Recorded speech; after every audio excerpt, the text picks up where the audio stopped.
J'ai une pensée pleine de gratitude envers les membres du bureau de l'Assemblée nationale et tous mes collaborateurs qui m'ont accompagné tout au long de cette exaltante mission.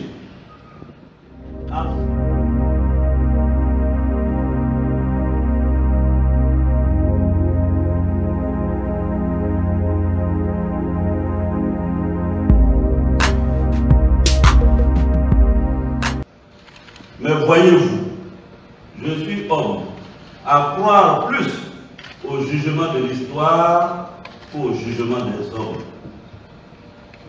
En ce qui me concerne, il ne peut être question de défiance, mais plutôt du désir d'harmonie entre mes convictions, mes valeurs et ma conscience. Et là-dessus, c'est sans hésitation. Le fait est que j'étais face à un dilemme. Soit trahir mes convictions en allant au congrès du RHDP, pour ainsi dire sauver un poste confortable, soit rendre ma démission de mes fonctions de président de l'Assemblée nationale et ainsi être capable de me regarder moi-même dans une glace. Y avait-il une alternative? Non, on ne m'en donnait aucune, absolument aucune. À l'inverse, refuser de démissionner conduirait immanquablement à la crise institutionnelle déstabilisante avec le portrait de dommages pour la nation. Chers collègues, l'on ne peut risquer de mettre en péril la paix fragile acquise après tant de souffrances de nos concitoyens. Quand on a été comme moi, ministre d'État, Premier ministre, président de l'Assemblée nationale, c'est une issue inenvisageable.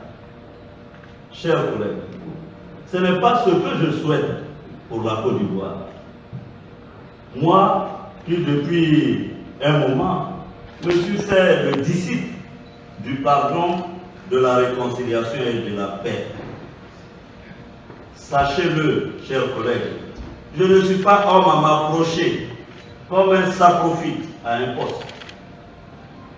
On ne peut risquer la paix parce que l'on veut conserver un poste. N'est-ce pas le président Feu Félix Houphouët-Boigny qui alléguait qu'aucun sacrifice n'est trop grand quand il s'agit de faire la paix pour son pays.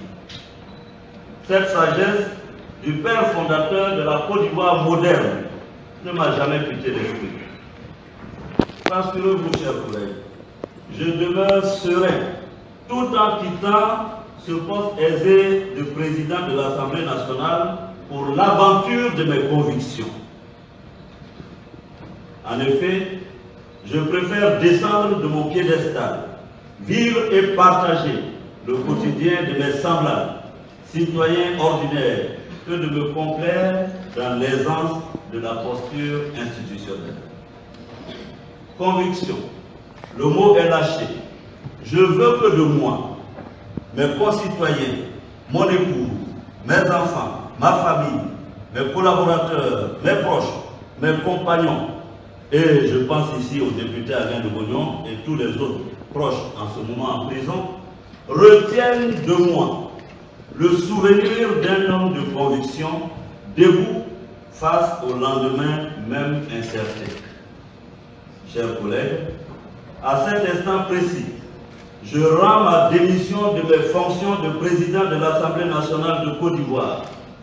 Oui, j'ai décidé de sacrifier mon poste pour la paix, pour la Côte d'Ivoire, comme j'ai eu à le faire par le passé.